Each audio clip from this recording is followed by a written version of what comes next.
అది కూడా ఎలా ఉందన్నా అయిపోయింది అన్న. ఇప్పుడే విజయ్ దేవరకొండ కింగ్డమ్ మూవీ చూసి వస్తున్నా. సినిమా అయితే మాత్రం నిజంగా అసలు విజయ్ దేవరకొండకి కమ్బ్యాక్ మూవీ ఇది. డెఫినెట్ గా మళ్ళీ సెకండ్ లైఫ్ వచ్చినట్టే, సెకండ్ ఇన్నింగ్స్ వచ్చినట్టే. నిజంగా మొత్తం డైరెక్టర్ గారు విజయ్ దేవరకొండ సెకండ్ ఇన్నింగ్స్ ఇచ్చారు. మీరు నిజంగా ఫ్యామిలీ స్టార్ మూవీ చూసినప్పుడు నేనే అన్నా సినిమా ఇండస్ట్రీ నుంచి వెళ్ళిపోవడమే కదా విజయ్ దేవరకొండ పని అయిపోయింది లేదు అనుకున్నా. కానీ ఈ సినిమా చూసిన తర్వాత అలా అనుకున్న వాళ్ళందరూ కూడా చెప్పుతూ కొట్టినట్టుగా ఈ సినిమా ఉందన్న. నిజంగా అసలు ఆ క్యారెక్టరైజేషన్ కి ఎక్కడ కూడా హీరో నేనేంది, ఆ కటింగ్ ఏంది, నా గెటప్ ఏంది ఇలా కాకుండా తమిళ హీరోలు నేచురల్ గా ఎలా ఉంటారు ఆ రేంజ్ లో విజయ్ దేవరకొండ క్యారెక్టర్ చేశాడు చూడన్నా.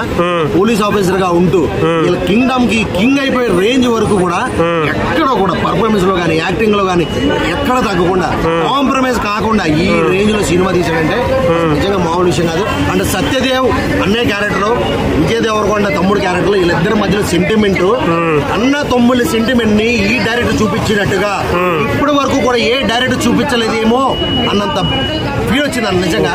కానీ కొన్ని సీన్స్ లో సత్యదేవ్కి అన్యాయం జరిగింది. ఎందుకంటే చివరి వరకు లేకపోవడం ప్రతి ప్రేక్షకుడు కూడా బాధాకరంగా అనిపించింది. చాలా బాధపడ్డాను నేనైతే. సెంటిమెంట్ హైలైట్ అన్న సినిమాకి, ఫైట్స్ హైలైట్ అన్న సినిమాకి, మ్యూజిక్ హైలైట్ అన్న సినిమాకి, స్టోరీ హైలైట్ అన్న సినిమాకి, మన దేవరకొండ పర్ఫార్మెన్స్ అయితే మాత్రం ఎన్నిటికి ఒక రేంజ్ తీసుకెళ్ళిందన్న.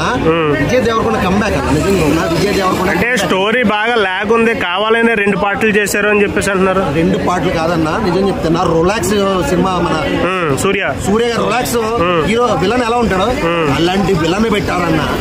అలాంటి విలన్ ని చంపేసిన తర్వాత వాళ్ళ అన్న వస్తాడంటే అతని రేంజ్ ఇంకెలా ఉంటది. రొలాక్స్ మించిన రౌడీ అంటే ఎలా ఉంటది. క్లైమాక్స్ లాస్ట్ అది కంక్లూజన్ ఇచ్చి వదిలాడు. సెకండ్ హాఫ్ ఎక్కడికి వెళ్తాది అంటే చెప్తున్నా ఈ బాహుబలి రికార్డులు బద్దలు కొట్టదు. డెఫినెట్ చెప్తున్నా. స్టోరీ ఇప్పుడే స్టార్ట్ అయింది అని చెప్పేసి అంటున్నారు కొంతమంది. స్టోరీ ఇప్పుడే స్టార్ట్ అయినా కూడా ఇంటర్వెల్ వరకు ఒక రేంజ్ తీసుకెళ్లి ఇంటర్వెల్ తర్వాత ఒక హాఫ్ అన్ అవర్ అన్న తమ్ముడు సెంటిమెంట్ చూపించాడు. సెంటిమెంట్ లేని ఫెలోస్ కి సినిమా అర్థం కాదు.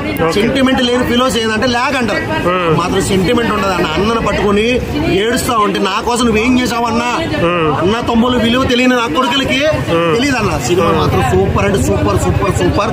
లాస్ట్ హాఫ్ అన్ అవర్ కదా అసలు సినిమా టోటల్ ఎక్కడికి వెళ్ళిపోతే లాస్ట్ హాఫ్ అన్ అవర్ అయితే మాత్రం ఒక కింగ్ తీసుకెళ్లి కింగ్డమ్ అంటే నిజంగా ఈ రేంజ్ లో ఉంటాడా, ఈ రేంజ్ కింగ్డమ్ అంటే ఇద్దా అని తెలుగు ఇండస్ట్రీకి ఒక కింగ్ తీసుకొచ్చి గౌతమ్ డైరెక్టర్ గా కూర్చోబెట్టారు. ఈ కింగ్ సినిమా ఇండస్ట్రీని త్వరలో ఏలబోతున్నాడు. డెఫినెట్ గా చెప్తున్నా త్వరలో ఏలబోతాడు. హీరోయిన్ కి తక్కువ ఉంది అని చెప్పి హీరోయిన్ పాత్ర ఏం లేదు ఈ సినిమాలో, హీరోయిన్ క్యారెక్టర్ ఏమీ లేదు. అందుకే ఎవరు పెద్ద హీరోయిన్ కూడా పెట్టలేదు, చిన్న హీరోయిన్ ఆవిడది ఏమి లేదు. ఓన్లీ సత్యదేవ్, విజయ్ దేవరకొండ సెంటిమెంట్ అంటారు. జనం కోసం, కొంతమంది జనాన్ని కాపాడడం కోసం, వాళ్ళని విడిపించడం కోసం నిజంగా చాలా అంటే చాలా బాగుందన్న. అసలు ఒక కింగ్ అయిపోయి దీవికి అనమాట, దీవి కింగ్ అయిపోవడం అనేది చాలా బాగుంది. సినిమా చూడాలి. శ్రీలంక బ్యాక్ డ్రాప్ అన్న, ఇది Sri Lanka back drop. Sri Lanka back drop, Sri Lanka వాళ్ళు రానిక, ఇండియా నుంచి వెళ్ళిన వాళ్ళు ఇండియా వాళ్ళు రానిక, దీవిలో బతుకుతున్న జనం కోసం కింగ్ అయిపోయి వాళ్ళకి విముక్తి కలిగించడం కోసం విజయ్ దేవరకొండ అంటే నిజంగా ఒక యుగానికి ఒక్కడు ఆ రేంజ్ సినిమా. నాకు ఒక్క సినిమా కదన్నా, ఇలాంటి సినిమా ఇప్పటి వరకు ఎక్కడ రాలేదనిపించింది నాకు. ఎందుకంటే అన్ని ఏం కావాలి, ఒక సినిమాకి ఏం కావాలి, ఒక కింగ్కి ఏం కావాలి. కింగ్ రాజ్యాలు కూలగొట్టుకుంటూ కింగ్ అవుతాడు, జనాలు తొక్కుకుంటూ కింగ్ అవుతాడు. కానీ జనాల్ని కాపాడడం కోసం విలాన్ని చంపుకుంటూ, రోలాక్స్ లాంటి ఈ విలాన్ని చంపుకుంటూ హీరో నిలబడ్డాడంటే అది విజయ్ దేవరకొండ అయితే మాత్రమే ఈ సినిమాకి పర్ఫెక్ట్. ఏ హీరో కూడా ఈ రేంజ్ యాక్టింగ్ చేయలేడు, ఈ రేంజ్ పర్ఫార్మెన్స్ ఇవ్వలేడు అని నాకు అనిపించింది. ఇక పార్ట్ 2 వస్తే మాత్రం విజయ్ దేవరకొండని ఆపేవాడలేడు. విజయ్ దేవరకొండ తోపు, దమ్ముంటే ఆపు అన్న రేంజ్కి వెళ్ళిపోతాడు అంతే.